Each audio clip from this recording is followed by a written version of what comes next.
Hola, ¿qué tal? Buenos días, bienvenidos a todos a un webinario más de dispositivos médicos. Mi nombre es Xochitl Díaz y soy del equipo Medical Expo. Es un placer estar nuevamente aquí con ustedes. El día de hoy nos acompañan dos profesionales, dos investigadores de la empresa Actipuls Neurociencia. De hecho, comentarles que ellos van a estar presentes en la edición de Medical Expo Guadalajara como expositores. Y de hecho, ellos traen para ustedes accesos justo a nuestra edición de Medical Expo. De hecho, el link se va a estar compartiendo por aquí en el chat, entonces pueden ingresar y registrarse. Bueno, sin más preámbulo, les presento el día de hoy a la psicóloga Diana Luna y a la doctora Irina Vázquez. Ellas, pues como les comentaba, son de Actipuls y nos vienen a dar el tema neuromodulación de la A a la Z. Bienvenidas. Gracias. Buenos días a todos. Buenos días. Adelante. Entonces voy a compartir mi pantalla para empezar con la presentación.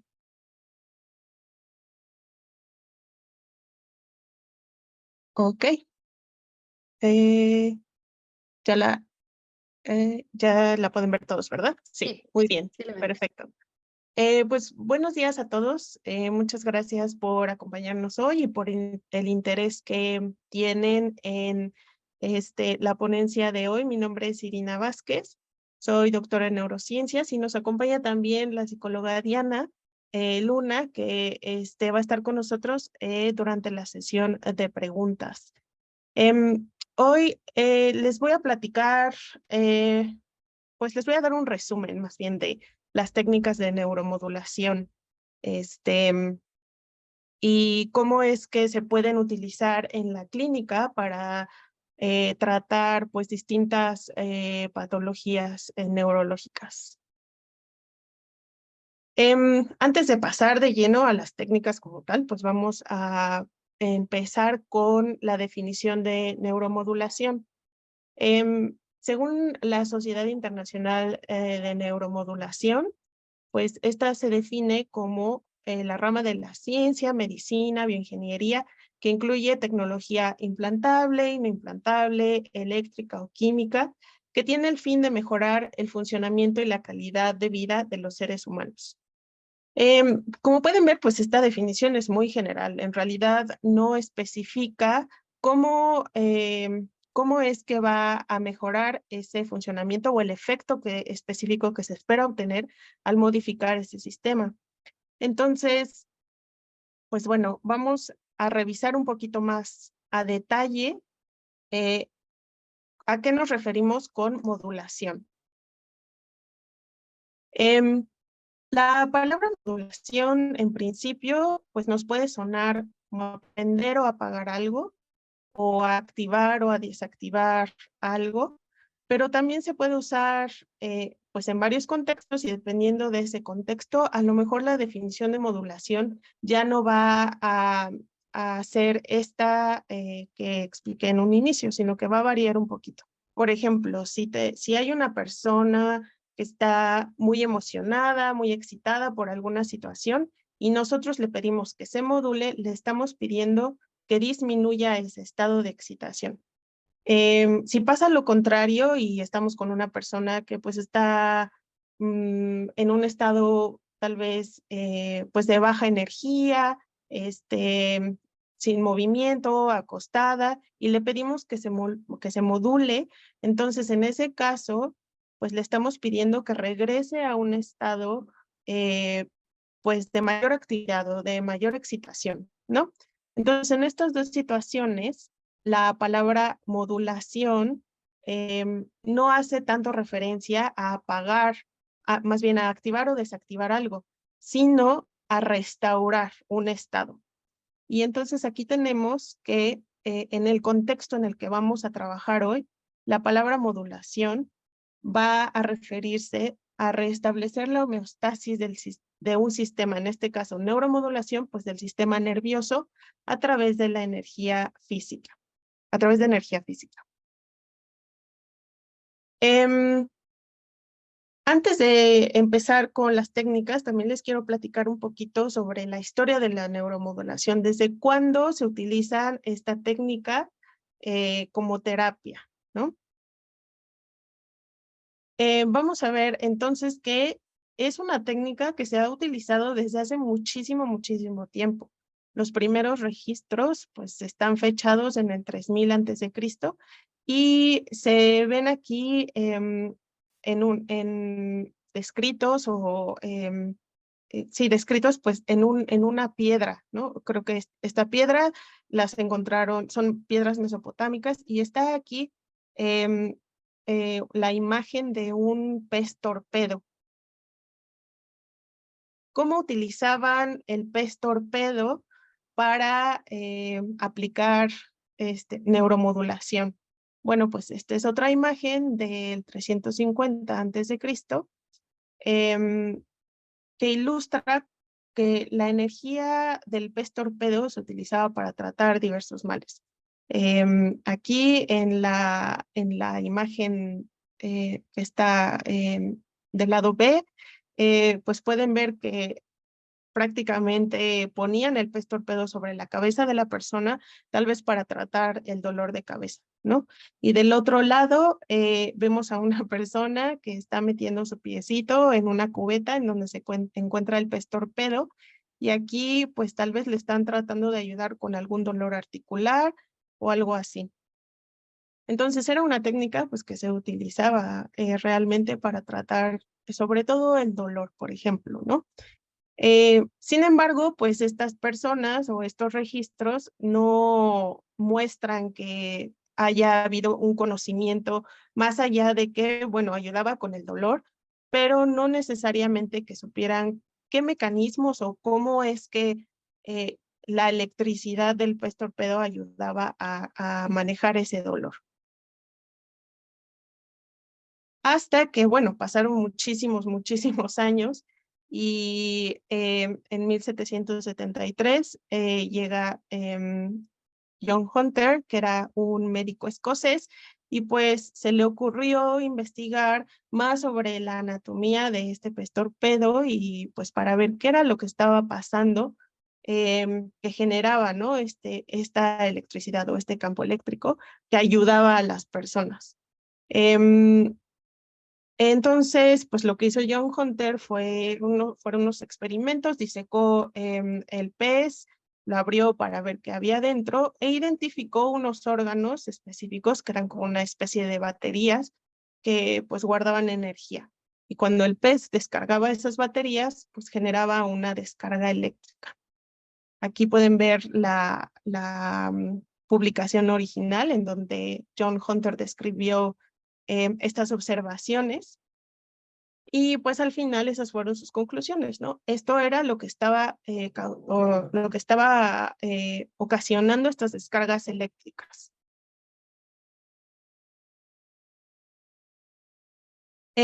Luego, pues ya nos movemos unos años más adelante y a finales de los 1700, pues llega Galvani, un científico italiano, al que se le ocurrió también investigar, pues, qué pasaba si esa electricidad, ya no necesariamente a partir del pez torpedo, sino de una fuente externa, se aplicaba directamente a un órgano.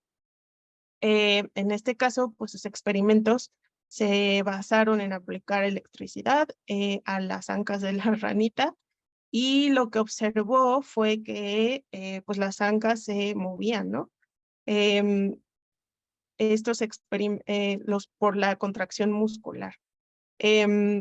Tiempo después, el sobrino nieto de Galvani, Giovanni Aldani, pues replicó estos experimentos, pero ya no en un modelo animal, sino en seres humanos, en humanos que pues habían fallecido, les aplicó electricidad y se dio cuenta de que pues podía generar esta contracción muscular y pues prácticamente traerlos de regreso a la vida, ¿no? Había un movimiento que en ese tiempo, pues imagínense, la gente pues se sorprendió y era casi como revivir a un muerto. Pero pues en realidad lo que estaba pasando era pues que se le estaba dando una estimulación a las terminales nerviosas, a las neuromusculares, a las áreas neuromusculares, los músculos de los muertos, ¿no? Entonces, pues bueno, o sea, se imaginan que esto causó mucho revuelo. Esta imagencita es de un periódico de esa época en donde pues se reportan, ¿no? Los, em, lo que hizo Aldani, el descubrimiento de Aldani. Y, ay, bueno, pues la técnica que usó Galvani eh, para producir movimiento en los órganos utilizando electricidad, pues se conoció desde esa época como galvanismo. Y el galvanismo jugó pues un papel muy importante hasta en la literatura. En 1816, Mary Shelley pues escribe el moderno Prometeo, la historia de Frankenstein, en donde pues el galvanismo es la técnica que utiliza el doctor Victor Frankenstein para crear a su monstruo. Y bueno, después ya en 1892, otro científico francés, Jacques D'Arsonval, lo que utiliza ya no son campos, ya no es electricidad, sino campos magnéticos para generar este movimiento. Y bueno, en 1959 igual se replicaron los estudios de Galvani,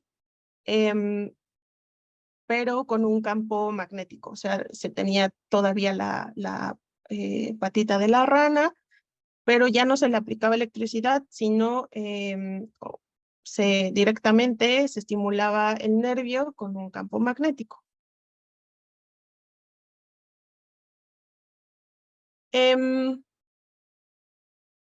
Más o menos al mismo tiempo, a principios de los 50, todo lo que se sabía hasta esa época era que pues, la electricidad y los campos magnéticos podían afectar la actividad fisiológica del cuerpo. Pero hubo un avance pues, muy importante ya con el inicio de la estimulación cerebral invasiva. Aquí pueden ver en 1947 un psiquiatra, Spiegel, y sus colegas pues diseñaron un aparato que se llama el aparato estereotáxico, con el que empezaron a experimentar pues en humanos con estimulación cerebral profunda. Y pues aunque estos experimentos eran nada éticos, pues son experimentos, digamos, interesantes porque pues a partir de ahí se empezó ya a desarrollar como tal la estimulación cerebral. También se utilizó en animales, por ejemplo, para disminuir el comportamiento agresivo.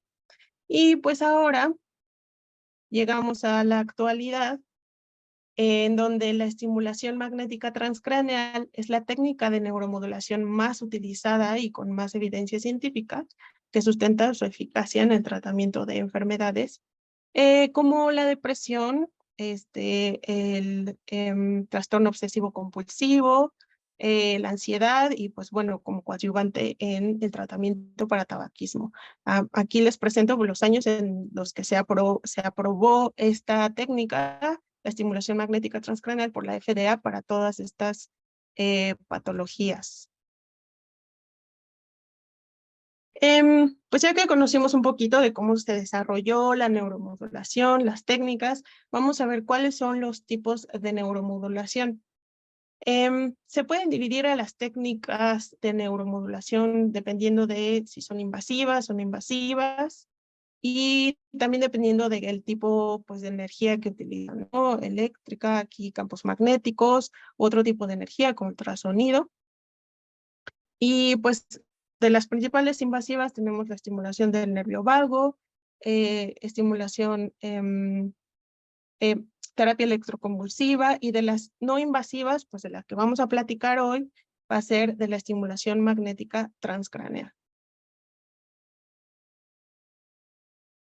Les quiero también contar un poquito sobre cómo es que la estimulación magnética transcraneal funciona, cuáles son sus fundamentos físicos.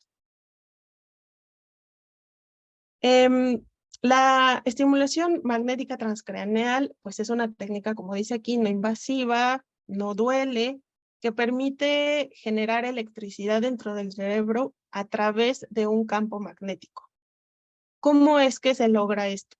Bueno, vamos a empezar primero explicando cómo se genera un campo magnético a partir de electricidad. Hasta antes de los 1800 más o menos, pues se sabía de la existencia de estos dos fenómenos, de la electricidad y del magnetismo, pero de manera separada, ¿no? No se había relacionado. No había ningún tipo de situación en donde se hubiera visto que estas dos tenían alguna relación. Pero entonces llegó Michael Faraday, que era un científico británico, y que se le ocurrió pues ver qué pasaba si conectaba una fuente de corriente eléctrica representada aquí con una batería y hacía pasar electricidad a través de un cable enrollado sobre sí mismo, que pues se conoce comúnmente como una bobina. Entonces lo que él observó es que al pasar electricidad a través de la bobina se generaba un campo magnético. Entonces así confirmó esa relación entre electricidad y magnetismo. Y luego, pues como buen científico, se hizo más preguntas. Y lo que siguió fue pensar, bueno, si puedo crear a partir de la electricidad un campo magnético, puedo crear, si puedo crear un campo magnético a partir de electricidad, puedo crear entonces electricidad a partir de un campo magnético. Y entonces lo que Faraday hizo fue poner un imán dentro de la bobina para ver si esto generaba electricidad y pues no observó nada, ¿no? El imán estaba estático, no se veía nada, no se veía electricidad. Y entonces se le ocurrió pues sacar el imán de donde estaba y ese movimiento lo que generó fue precisamente una corriente eléctrica. Entonces, pues las conclusiones hasta aquí de Faraday fue que efectivamente se puede crear electricidad a partir de un campo magnético siempre y cuando ese campo magnético no esté estático, sino que esté en movimiento, que su movimiento varíe a través del tiempo, ¿no? Y esta es el principio que se utiliza en la estimulación magnética transcraneal. Si a este sistemita le añadimos el cerebro, lo que ocurre es que tenemos aquí la batería que va a generar un campo magnético cuando pase la electricidad a través de la bobina. Ese campo magnético va a prenderse y apagarse, no va a estar estático, y lo que va a provocar es que ese campo magnético va a generar electricidad. Esto es muy importante porque entonces podemos generar electricidad desde el exterior. No es necesario tener un electrodo directamente en contacto con las neuronas para poder alterar la función eléctrica de estas células.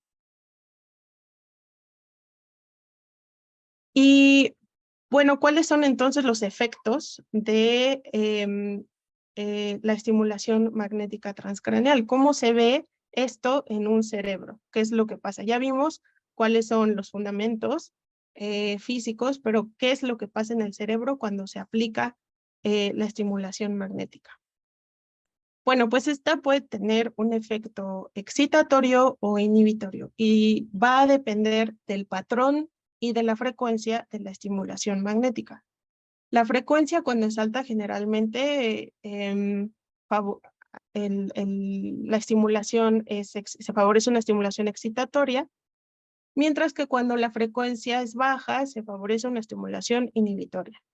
En cuanto al patrón, si el patrón es continuo, es decir, hay pulsos todo el tiempo sin ninguna pausa, entonces se va a favorecer una estimulación inhibitoria, mientras que si son pulsos intermitentes, o sea, que los separa una pausa, entonces se va a favorecer una estimulación excitatoria. Y esta imagencita aquí, pues describe muy bien estos efectos. En estas imágenes lo que pueden ver es una corteza del cerebro de un gatito. Al gatito se le inyectó glucosa acoplada a un radioisótopo, entonces la glucosa aquí la van a ver de color azulito. Y lo que se va a ver, dependiendo de si la estimulación es excitatoria o inhibitoria, es cuánta glucosa usan las neuronas, ¿no? El metabolismo de las neuronas. Si las neuronas están en un estado excitatorio, pues su metabolismo es mayor y necesitan más glucosa, y entonces va a disminuir el color azulito, ¿no? Pero si están en un estado inhibitorio, su actividad se ve disminuida, entonces su metabolismo igual se ve disminuido, van a necesitar menos glucosa y vamos a tener una concentración de glucosa mayor en la imagen. Lo podemos ver aquí, con el color azulito un poquito más intenso en esta imagen en donde se da la estimulación inhibitoria. Y este mismo ejemplo se puede trasladar ya a la clínica. Ahorita lo vimos en un gatito. Pero si lo vemos en un paciente, podemos ver, por ejemplo, aquí el efecto de una estimulación inhibitoria. Es el caso del trastorno obsesivo-compulsivo.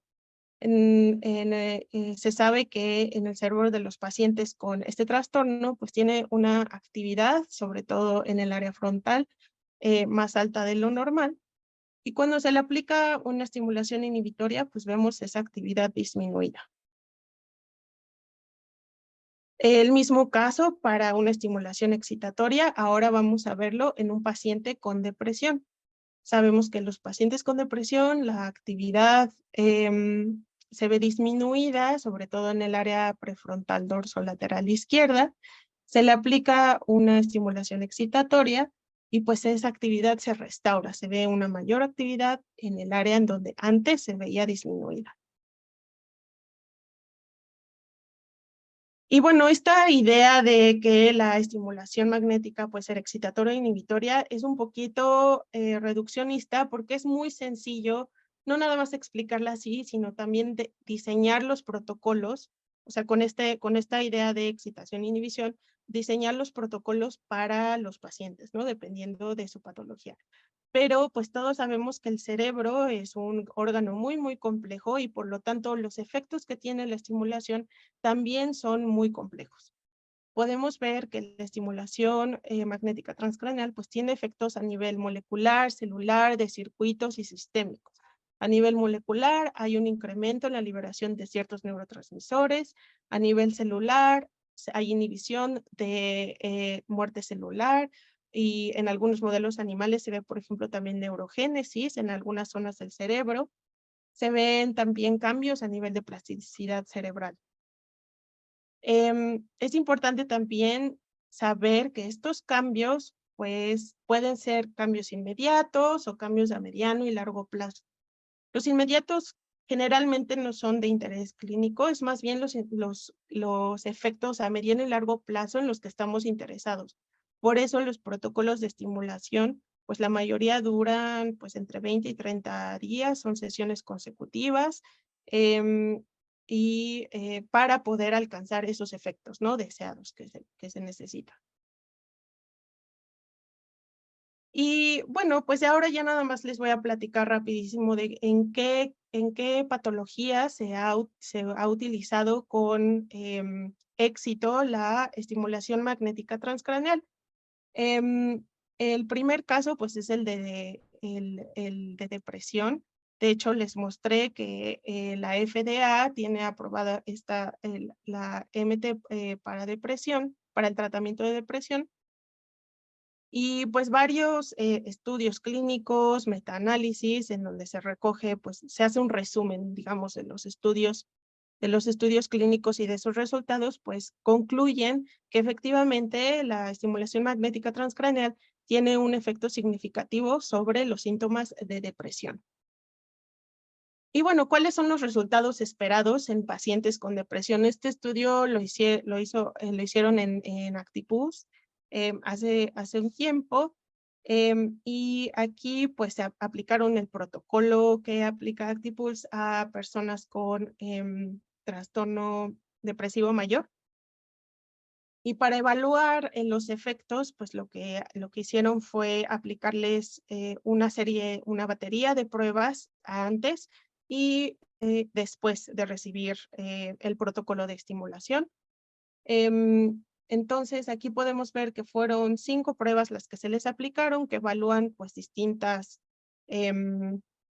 síntomas de depresión, de ansiedad, y podemos ver que antes de iniciar el tratamiento con la estimulación, pues los puntajes pues son altos. Sin embargo, al terminar su tratamiento, pues vemos cómo hay un efecto bastante marcado, ¿no? En la disminución de estas puntajes en las pruebas, lo que indica que pues sí, efectivamente la estimulación tiene un impacto positivo al disminuir los síntomas en este tipo de pacientes. La estimulación también se ha utilizado para tratamiento de trastorno obsesivo compulsivo, e igualmente hay metaanálisis que recogen pues, los datos de muchos estudios clínicos que concluyen que hay un efecto significativo comparado con el grupo placebo. También se utiliza en rehabilitación después de algún accidente cerebrovascular, en donde hay alteración de funciones cognitivas. Y este es otro estudio que también se corrió en ActiPulse, en donde se utiliza pues para el tratamiento del tabaquismo. Y también se observa que en estos pacientes, aunque es un grupo muy, muy pequeño, pues bueno, hay un efecto.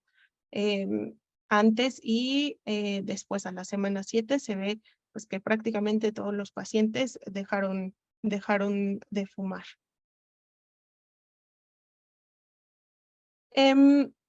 Y ya finalmente, pues para cerrar este resumen de lo que son las técnicas de neuromodulación y la estimulación magnética transcraneal, les quiero nada más platicar así cuáles son los efectos adversos que tiene esta técnica. En principio, pues puede causar dolores de cabeza o cefaleas, sobre todo porque hay una estimulación también de los músculos del cuero cabelludo y pues bueno, eso es lo que puede pasar. Luego, también algunos aparatos de estimulación tienen un bip o un sonido muy intenso que pueden causar malestar o incluso un daño acústico. Y el último efecto importante, pues son las crisis convulsivas, que si bien no son comunes, pues se tienen que tomar en cuenta. ¿Cómo se pueden evitar estos efectos adversos? Pues haciendo una selección adecuada de los pacientes que pueden recibir estimulación magnética transcraneal, ¿no? Como terapia.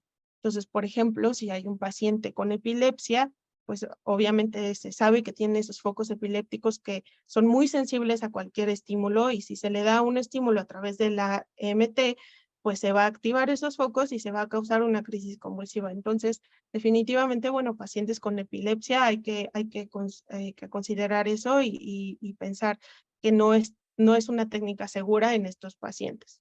También pacientes con implantes cerebrales, con marcapasos, que hayan tenido algún traumatismo cráneoencefálico o que estén tomando algún fármaco que sea proconvulsivo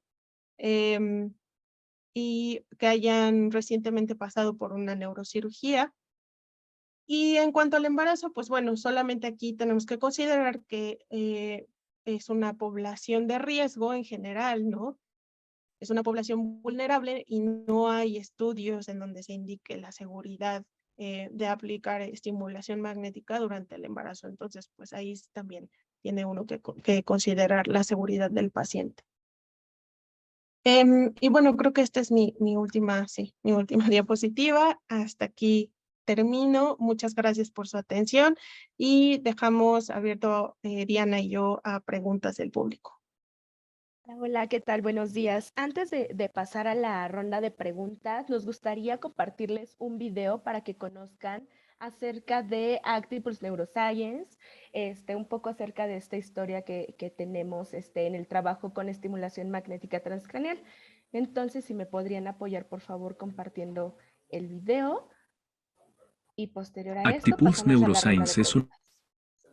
una empresa de origen francés con presencia en México desde hace 5 años. Inició como una startup de tecnología médica y se ha consolidado como una de las principales empresas especializada en investigación científica y fabricación de equipos de estimulación magnética transcraneal para el tratamiento efectivo de trastornos psicológicos como depresión, ansiedad, TOC, TDAH, entre otros. Cuenta con oficinas en Francia, Estados Unidos y México. Actualmente estamos realizando investigaciones científicas en Francia y México en diversas instituciones como la UNAM, IPN y el Instituto Nacional de Ciencias Médicas y Nutrición Salvador Subirán. Los dispositivos de estimulación magnética transcraneal de Actipulse Neuroscience han permitido a los psicólogos ofrecer una vía más de tratamiento para los trastornos mentales de sus pacientes, lo cual ha derivado en una mayor satisfacción por los notables avances de los pacientes con el tratamiento. De la misma forma, los psicólogos que trabajan con nuestros dispositivos han visto aumentar su facturación, ya que, al mismo tiempo, pueden estar aplicando tantos tratamientos como dispositivos tengan en su clínica o consultorio. Los dispositivos Actipulse Neuroscience son muy fáciles de usar, vienen en español y con una capacitación muy sencilla, cualquier persona puede operarlos. Además, en determinados planes Actipulse ofrece apoyo con expertos en mercadotecnia para captar más pacientes para la clínica o consultorio. Lleva tu práctica clínica al siguiente nivel y deja que Actipulse Neuroscience sea el cerebro de tu consultorio. Muchas gracias por compartirnos ese video. Y bueno, antes de pasar a las preguntas, les recuerdo que justamente Actipulse estará presente en Medical Expo Guadalajara y pues por aquí nos están compartiendo su link para otorgarles cortesías de acceso. Por aquí tenemos una pregunta. Dice, ¿qué efecto puede tener en pacientes con TCE? Bueno, no sé si queda muy clara la pregunta. Con TCE, Con trastorno Dianis. craneoencefálico. Ujú. Ok, pues bueno, esto dependerá, como hace rato lo mencionó la doctora Irina, dependerá en parte de qué zonas hayan sido afectadas. Tenemos en algunos casos donde se recomienda, por ejemplo, dejar pasar un tiempo después de haber sufrido algún traumatismo para que esta recuperación, digamos, natural del cuerpo pueda favorecer la rehabilitación. En algunos casos, lo que hacemos es que posterior a haber dejado pasar un par de semanas, tal vez 2 semanas, un mes en algunos casos, ya podemos aplicar este tipo de técnica y favorece sobre todo a algunas secuelas que queden de tipo motor en algunos casos. Por ahí tenemos hay algunos papers donde se habla acerca de cómo favorece los síntomas motores, espásticos principalmente, cuando tenemos traumatismos craneoencefálicos. Y por supuesto ahí tendremos que considerar pues con cada paciente qué síntomas queremos atacar. Por supuesto sabemos que aquellas secuelas que quedan no van a ser los mismos en cada uno de los pacientes y dependerá de la zona del cerebro que fue afectada debido al traumatismo. Perfecto, gracias. Por aquí, María Elena nos pregunta, en algunos casos los pacientes presentan en una misma semana depresión y ansiedad. En esos casos, ¿qué protocolo utilizar? Claro, pues sí, podemos tener, de hecho es muy común, ¿no? Digamos, esta comorbilidad que hay entre ansiedad y depresión es muy alta, ¿no? Casi siempre tenemos pacientes con diagnósticos de depresión y que presentan ansiedad o al revés, ¿no? En estos casos, pues bueno, uno de los protocolos que utilizamos en Actipulse es el que se aplica en la zona prefrontal izquierda del cerebro. Se ha visto que puede favorecer tanto a depresión como a ansiedad. Y recordemos lo que hace rato nos mencionaba la doctora Irina, que los efectos los vamos a ver más a largo plazo, ¿no? En estos casos sí esperamos que al menos haya una aplicación alrededor de 15, 20 sesiones para empezar a ver la disminución de esta serie de sintomatología típica de ansiedad y de depresión. Ok, muchas gracias. David Martínez nos pregunta, ¿Qué efecto tiene en problemas de vértigo, mareo y equilibrio? Ok, bueno, pues como hace rato se mencionaba, algunos de los efectos adversos que pueden llegarse a presentar, o sea, que son pocos, pero que sí se han llegado a presentar, es justamente que puede haber un poco de dolor de cabeza, incluso posterior a a la estimulación pueden llegar a presentar un poco de mareo. Entonces, en estos casos, por ejemplo, tendremos que considerar qué tan graves son los síntomas que está presentando este paciente y si sí o si no sería adecuado aplicar este protocolo, por supuesto, por la serie de efectos secundarios que puede tener. Les decimos, es una técnica que no es invasiva, que son pocos pacientes los que reportan los efectos secundarios, pero que sí se ha reportado en la literatura. Entonces, en ese caso, pues sí tendremos que revisar bien como antecedentes del paciente, la serie de sintomatología que está presentando, la frecuencia, duración e intensidad para saber si sí o si no es un paciente apto para recibirla. Ok, bueno, aunado a eso nos preguntan que si se necesita un permiso para aplicarlo ante Secretaría de Salud. En este Eh, sentido, adelante, Ah, adelante. bueno, perdón. No, bueno, obviamente tiene que ser un profesional de la salud, ¿no? El que lo aplique. Además, pues Actipulse da la asesoría y la capacitación para utilizar los equipos y siempre está esa línea de comunicación con la empresa en caso de que haya pues algún problema con el equipo, tal, pero de principio tiene que ser un personal, un médico, un psiquiatra, un psicólogo, el que aplique esta terapia. Ok, perfecto. Bueno, por aquí también nos pregunta Claudia González. Am, ¿Qué terapia puede aplicarse en personas que padecen depresión, ansiedad y ataques de pánico? Justamente la que mencionábamos hace un momento, ajá, que es sobre todo en la zona prefrontal izquierda, bueno, dorsolateral izquierda. Ese sería como el protocolo dentro del equipo que tendríamos que considerar a aplicar. Ahí veía que mencionaban justamente en esta pregunta que si no se podrían aumentar más bien la serie de síntomas. No, recordemos en este caso que tenemos pues distintos tipos de protocolos donde en ocasiones se puede ocupar actividad, bueno, hacerlo excitatorio o inhibitorio, dependiendo del tipo de frecuencias que se pase a través de los protocolos que tiene el equipo ya precargado.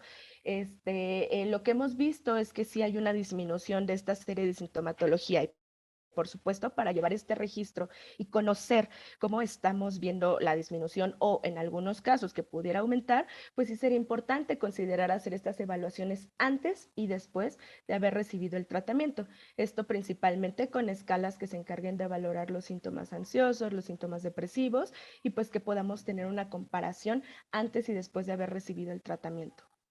Ok, y bueno, pues ahorita nos preguntan justamente sobre el tratamiento, que con qué frecuencia y duración se recomiendan las sesiones del tratamiento. Bien, como les mencionaba hace un momento, esto va a depender de la patología que queramos tratar.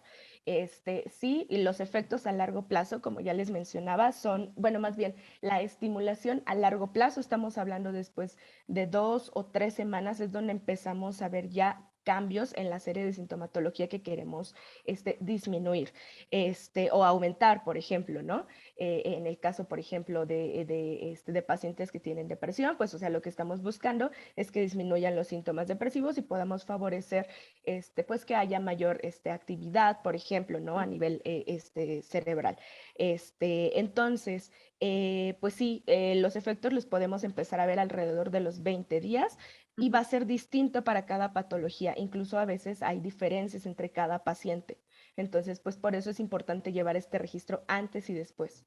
Ujú. Ok, De aquí, hecho, ay, sí, perdón, nada más adelante. quería agregar a eso que dijo Diana. En la diapositiva que les presenté, el estudio que hizo Actipulse, por ejemplo, en pacientes con depresión, bueno, ese protocolo fue de 15 días, 5 días de estimulación continua, tres, digamos, bloques, en total 15 días.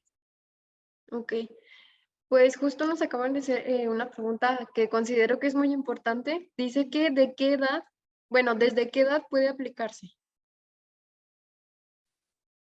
Bien, en este sentido hay protocolos, por ejemplo, para autismo, ¿no? En los que se han intentado implementar y pues que prácticamente el autismo se detecta en la infancia, ¿no?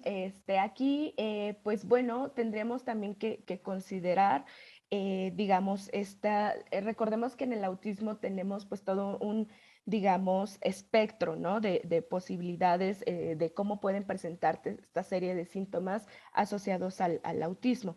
Entonces, lo recomendable sí es, por supuesto, que se empezara a aplicar tal vez en edades de la adolescencia, porque recordemos que en la infancia todavía el cerebro es muy, muy, muy plástico, todavía está cambiando, todavía están modificándose conexiones, inervaciones cerebrales, y entonces, pues bueno, podríamos esperar tal vez un poco más pegado hacia temas de adolescencia, ¿no? 11, 10 años, tal vez desde ahí podríamos empezar a considerarlo, pero hay estudios donde se ha aplicado en niños todavía, bueno, en población más pequeña, 8 años, 6 años me parece que Ujú. por ahí tenemos un par de papers donde se habla de la aplicación de esta técnica. Ah, muy bien. Bueno, por aquí nos pregunta, ¿y con pacientes autistas y déficit de atención, cuál es la eficacia? Nuevamente, ¿no? Esta parte que les mencionaba, también hay varios papers donde se ha aplicado esto, tenemos también algunos profesionales que trabajan con temas de neurodesarrollo y que han visto muy buenos efectos, por ejemplo, en pacientes con autismo que tienen esta disminución en lenguaje, ¿no? Bueno, más bien bueno, no, el lenguaje no necesariamente está disminuido, más bien esta capacidad de comunicarse con otros, que no necesariamente eso implica que el lenguaje esté afectado, ha visto que se mejora eso, ¿no? Podemos tener mayor, digamos, actividad a tipo social, mayor comunicación. Es principalmente el lenguaje donde se han visto los efectos en el caso de autismo, ¿no? Y considerando que esta es una de los principales síntomas que se presentan en esta población, pues bueno, yo creo que es algo muy bueno, ¿no? En este sentido. Eso respecto a autismo y por ahí teníamos ¿cuál era la otra que habían mencionado? TDAH. Con Ajá, TDA sí. también podemos, con este tipo de técnica, ver cómo esta focalización, que es principalmente una de las dificultades, a ver, en TDA no es que no puedan poner atención a los estímulos, sino más bien que hay una sobreatención a los estímulos, entonces se atienden a muchos estímulos al mismo tiempo. Con esta técnica, pues sí se ha visto ya después de un par de semanas de usarla, que podemos ver a personas que pueden focalizar con mayor facilidad. Nuevamente, el tema de la valoración antes y después, sobre todo de estas áreas asociadas a la patología, nos puede ayudar para ver Ujú. cómo favorece o incrementan, decrementan la serie de targets que tengamos dentro de cada paciente. Ok, Y muchas bueno, yo gracias. nada más quería agregar ahí algo que me parece que es importante. Por ejemplo, en autismo lo que han visto es que la estimulación magnética asociada a terapias, por ejemplo, de lenguaje, tienen un efecto muchísimo mayor a que solo la terapia del lenguaje. Entonces, si se conjuntan otras terapias con la estimulación magnética transcranial, también se puede potenciar ese efecto que se espera, ¿no? En este caso, en niños con autismo y con problemas de comunicación. Entonces también ahí pues es una forma, digamos, de complementar o de jugar con los tratamientos dependiendo de lo que se quiera lograr con el paciente, ¿no? De los síntomas de que se quieran atacar. Ok, muchas gracias. Por aquí Maru Martínez nos pregunta, ¿qué tan permanente es el cambio antes de utilizar Actipulse en una patología y después de los 30 días?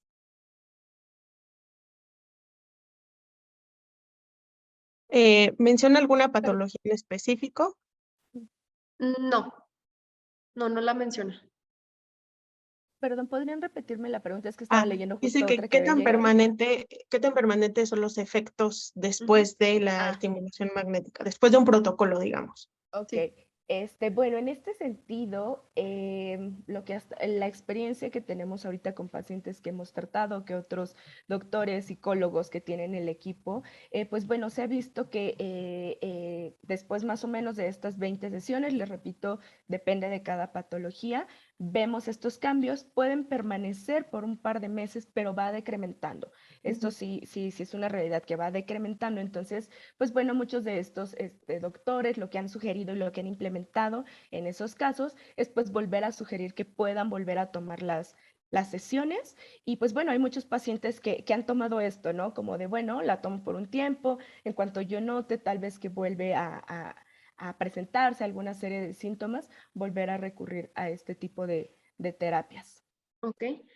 Jorge Gómez nos pregunta que si con un equipo Actipool se logra el umbral motor. O sea, generar un movimiento muscular, ¿a eso nos referimos? Yo creo que sí. Sí, me Ok. imagino que sí. Bueno, no es así como funciona directamente, no vamos a generar, por ejemplo, que haya un movimiento de brazo, ¿no? Pero, por ejemplo, en personas que tienen algunos problemas motores, como es Parkinson, se ha visto muy buenos resultados, ¿no? Este temblor que tenemos en pacientes con Parkinson se ve beneficiado, disminuye, ajá, en eso sí podemos ver efectos. También, como hace rato les decía, por ejemplo, personas que han tenido eventos vasculares cerebrales y que motormente les ha afectado esto, también podemos ver muy buenos resultados, en los cuales pueden lograr, digamos, no al 100%, pero sí mejorar su rehabilitación a nivel muscular. Entonces, sobre todo con temas motores, ahí sí podemos ver estos cambios y que ha favorecido bien la recuperación. Ok, perfecto. Héctor Enrique nos pregunta, ¿hay alguna tabla de cantidad de aplicaciones del tratamiento para determinada enfermedad? El equipo ya viene precargado con una serie de protocolos y entonces dependiendo de la patología que vayamos a tratar, nosotros seleccionamos el protocolo y el protocolo nos indica, pues bueno, ya de manera automática, ¿no? Manda la cantidad bueno, la intensidad que tiene que recibir, la cantidad de sesiones y de cualquier forma, como bien lo mencionaba la doctora Irina, pues bueno, si en algún caso en específico hubiera pues una duda de, oye, ¿cuántas sesiones le aplico? Pues bueno, pueden estar en comunicación siempre con Actipulse, con el área pues de ciencias, somos quienes nos encargamos de dar pues atención a eso y sugerir pues cuántas sesiones pueden ser aplicadas en esos casos. Ok, sí, de hecho, por aquí les estamos compartiendo también las redes sociales de Actipulse, por si tienen alguna duda o algo, pues ya se pueden comunicar con ellos a través de ese medio. Por aquí Claudia González nos dice, para comprender un poco, ¿estas terapias son para regular los estados de ánimo, es decir, los cambios de estados emocionales? ¿Es algo así como en las teorías de Nicolás Tesla? Ok, bueno, en este sentido no es que únicamente, ¿no? se trabaje con regulación emocional. Emociones, sí, ¿no? Ajá, no solo con emociones. Estamos hablando que finalmente temas como ansiedad y como depresión son trastornos de salud, son Sí. trastornos mentales que también abarca nuestro equipo, ¿no? Nuestro equipo trabaja con este tipo de patologías. Entonces, se trabaja con patologías y sí incluye patologías del estado de ánimo como son ansiedad y depresión. Ok, Sí, sí, perfecto. aquí lo que vemos sí son cambios a nivel fisiológico, o sea, son patologías en donde hay una alteración a nivel fisiológico, no es solamente a nivel emocional. Y el impacto que tiene la estimulación es a nivel fisiológico. Como les conté durante la presentación, pues hay cambios celulares, moleculares, etcétera, que se van a observar y eso va a resultar pues en cambios a nivel de sintomatología. Sí. Perfecto. Por aquí tenemos otra pregunta interesante. Dice, ¿este tratamiento permitirá dejar de utilizar medicamentos en los casos necesarios? Ok. Eh, Ah, bueno, vas tú, ¿quieres estudiando mencionarlo primero yo? y ya Ok. Gloria. Ajá. Bien. Me parece que es una pregunta muy interesante porque finalmente aquí depende de cada caso. Tenemos, por supuesto, ahorita, por ejemplo, Irina mencionaba estos casos de personas con autismo que llevan terapia de lenguaje, además llevan la terapia con estimulación magnética y que se ha visto muy buenos resultados, ¿no? Podemos tener pacientes que, por ejemplo, lleven su acompañamiento médico, que adicionalmente lleven algún tipo de psicoterapia y que usen el equipo de Actipulse. por supuesto, en estos casos, pues podemos ver mejores resultados porque es un tratamiento en conjunto con otras especialidades que van a apoyar la recuperación del paciente. Entonces, sí hemos visto personas que al disminuir esta serie de sintomatologías, sobre todo de tipo fisiológicas que menciona Irina, pues bueno, se ven, empiezan la disminución del medicamento, no porque ellos decidan, ya no voy a tomar el medicamento, sino por supuesto esto siempre acompañado de la parte médica de un psiquiatra, por ejemplo, en el caso de ansiedad, depresión, donde por supuesto el trabajo sería, si empiezo a ver que la sintomatología está disminuyendo, pues por supuesto que la dosis que mandamos de medicamentos tiene que ir disminuyendo también, o en determinado momento, pues quitarla, ¿no? Que es el objetivo al que estamos intentando llegar con estos pacientes. Y otra cosa que yo quería decir es que además también es una alternativa para aquellos pacientes en los que el tratamiento farmacológico no ha funcionado.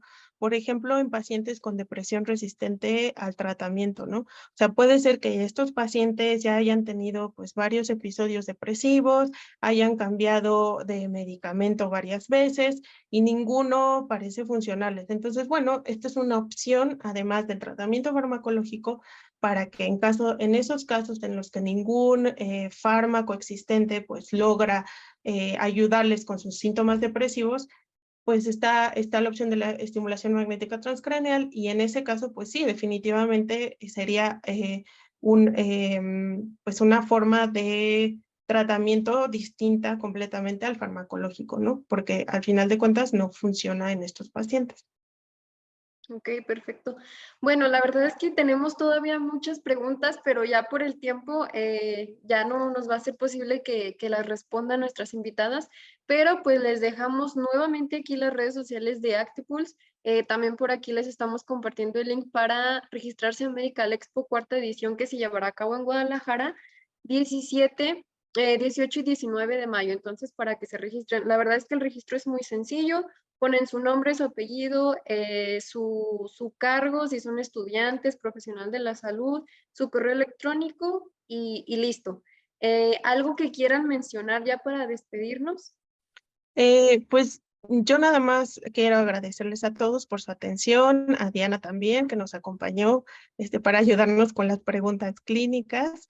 Espero que les haya sido de su interés, y bueno, ya como dijo Xochitl, si tienen alguna duda específica, por favor, pues escríbanos.